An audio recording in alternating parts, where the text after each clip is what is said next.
Welcome back. It is very early morning.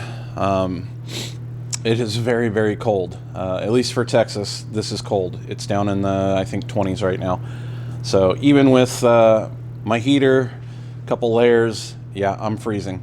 The downside to the mini split heater system, for anybody thinking about it, is when you get in a humid environment and you're using it as a heater, the outside unit blows the cold air so that you get the hot inside. But the problem is all that moisture condenses and freezes on the outside unit when it's this cold. So this thing goes into defrost mode pretty much every, I don't know, 30 minutes or so. So it heats for a little while and then it shuts off, defrosts, then heats up. It's a real pain.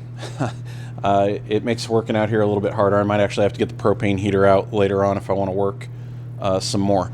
But the great Cerakote test of 2025, I guess we'll call it, has come to an end.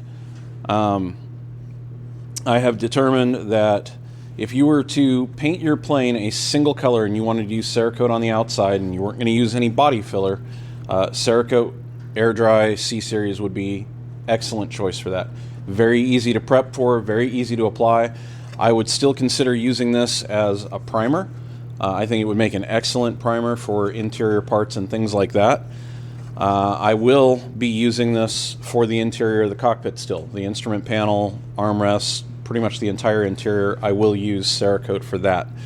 The reason I'm not going to use it on the outside, the C-Series air dries and you've got a very narrow window to work with. The more humid and hotter it is, the tighter that window is. If you want to do multiple colors, stencils, stripes, things like that, you have to let this stuff get tack free. It takes about an hour before you can put tape and stuff on it or stencils. Then you can apply your next color. But that next color has to go on before the first one has gotten more than 4 hours in, or it's not going to adhere. Then you're stuck with mechanical abrasion again and stuff like that. So if you've got a multicolor plane, designs with stripes and other stuff, kind of like what I'm going to have going on here, there's just not enough working window for it. You can also put clear coat. They make a clear coat to go over this. But again, that clear coat has to go on in that same window. So if you add all of that up, it's too much on a big area to try and get done in a small amount of time. If it was just one color and I was going to spray it on, yeah, this would probably work great. It is plenty durable. Even after just a couple of days, even with crappy prep, it did a really good job. The only places I had issues was the body filler itself popping off of the aluminum with the tape. The tape pulled the Cerakote, which pulled the body filler, so that didn't adhere very well. And again, making it I don't know if you can see it, there you go, you can see it, body filler disappear under it is very difficult. I actually talked to Cerakote about that. They said if it's small pinholes that you're trying to fill, then obviously it's easy and you won't see it. Bigger areas like trying to fill dents and stuff, it's not really going to hide it unless you do, say, a tack coat first, let that set up a little bit and then come back over it. Either way, it'll be a traditional two-part epoxy, an epoxy primer and probably single-stage paint system for the airplane, which will happen much later on. So yeah, that was a lot. Thanks for sticking around. If you have questions about what I learned about it, let me know in the comments down below. I do have lots of other little things that I will be Cerakoting as time goes on. I've got, where is it? There we go.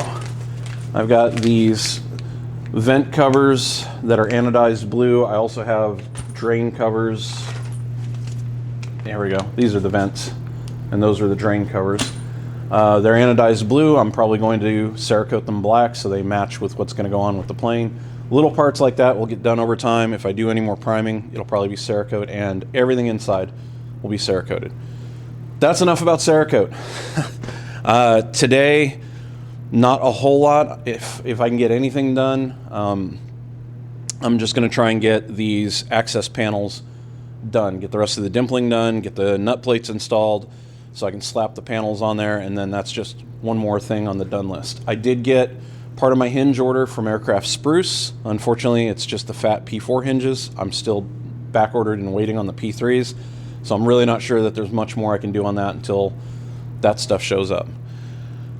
So yeah, just what little I can do on this thing, I'll spin the cradle around so that the left wing is facing this way, and then slowly start working on all that stuff that's got to be done on the left wing to get it to the same state as this right one. Anyhow, I will see you all later. Okay, welcome to the voiceover part.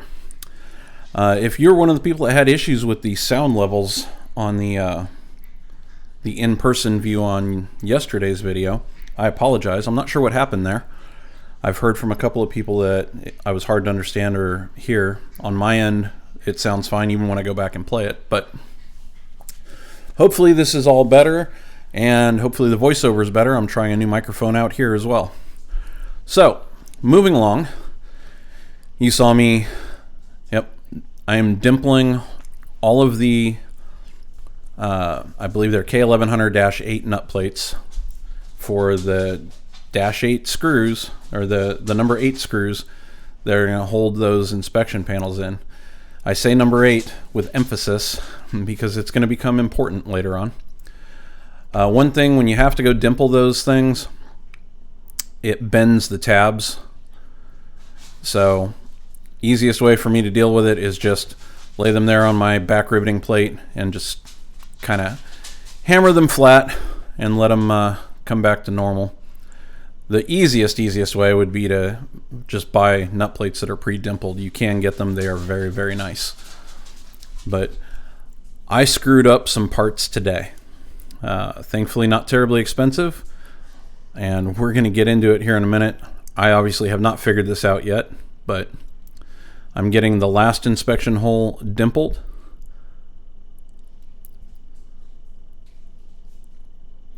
And now I've already screwed up one inspection panel. In fact, I did it a couple of weeks ago when I got it prepped. I'm now screwing up the other two. In fact, I already did it and I don't even realize it. So I've drilled the number 19 holes for all of the number 8 screws, and now I'm going through and dimpling all of those holes for the number 8 screws. And now you see me straightening the plates out, because when you put those big dimples in that plate, it kind of puts a warp in them. They want to potato chip in and get kind of messed up, so I was working them back to laying nice and flat. Anyhow, now I'm getting set up to do the riveting so I can get the nut plates installed. It's all pretty straightforward. Cleco in the nut plates, the dimples kind of help lock it all into place, and then it's a 426 3-3.5 rivet gets set in there to hold them. So I'm just doing one ear at a time. I'll pull the Clecos, I'll go back, put the other ones in.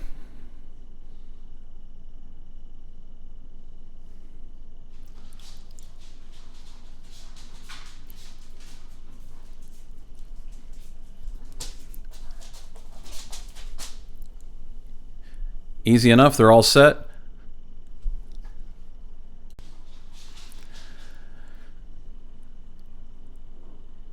Now I'm grabbing the panel and my number 8 screws, and I'm going to go ahead and try and get this thing installed.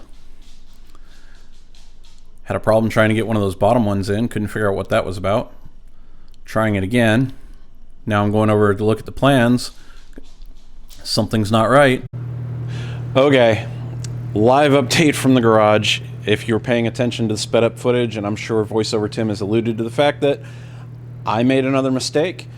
Here's the gist of what happened. I got these 3 inspection panels for the right wing, all all dimpled and ready to go. The plans call for 1100-8 nut plates on the wing skins, which are for number 8 screws, which are these. Okay. When I went to try and put the panel on the plane, the bottom edge that's in the spar already has nut plates on it. It has nut plates on it because I put them there way back when I first got the spar. It was one of the very first few steps I ever did to these wings, was countersink all those holes in the spar and then go back and install the nut plates. In their infinite wisdom, I'm sure there's a legitimate reason for it. But the inspection panels are held on with these number 8 screws to the wings, to the wing skins, through all of these holes here. These 4 holes on the bottom that go into the main spar are number 6 screws, so they are tinier. So I have basically ruined all 3 of these panels because I got them all prepped.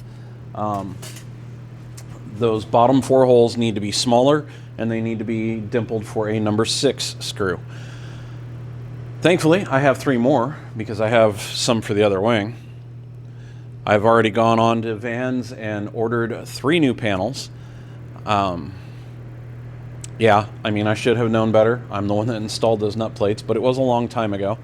And unfortunately, there's nothing really telling me that, or reminding me that I needed to make those smaller. And since I primed that edge of the spar where I did all those holes, they don't exactly jump out at you. I just thought they were all the same. So anybody out there building these, make sure you pay attention to your inspection panels, and don't make the holes too big along the bottom. Well, I guess it's the leading edge, not the bottom. So I'm gonna try this again with the 3 panels I have left, and good news is, I mean, I'll get more panels before I have to redo this again, before I gotta do it on the left wing. Bad news is, I'm an amateur and I screwed up more parts, so these will now get added to the parts of shame, and I'm sure I'll find something else clever to do with them later on. Back to what we were doing. So yeah, those parts are on order. You can see on the plans here, you can pause that and go back and look at it. It does call in 2 different locations for 2 different nut plates. I don't understand the logic behind it. I'm sure there's a good reason.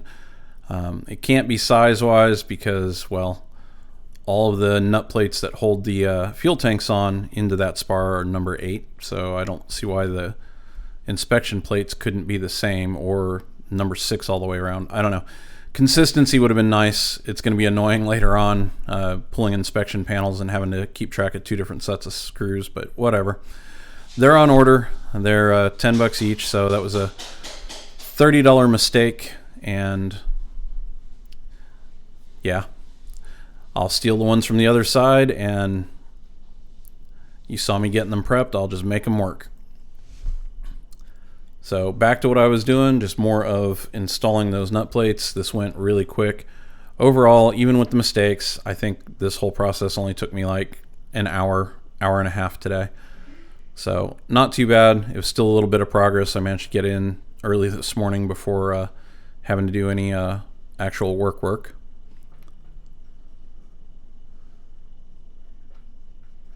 I meant to get you a close-up of the rivet squeezing action, but I didn't.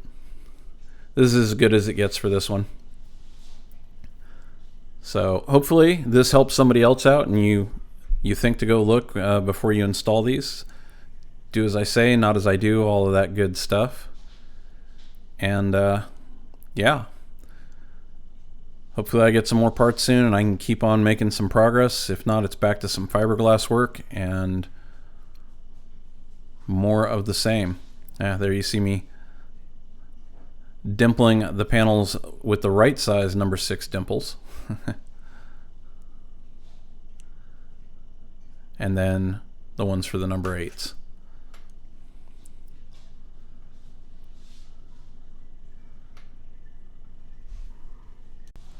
All good. It could have been a much more expensive mistake, so I'll accept this one. Maybe I'll make my own set of wind chimes or something out of them.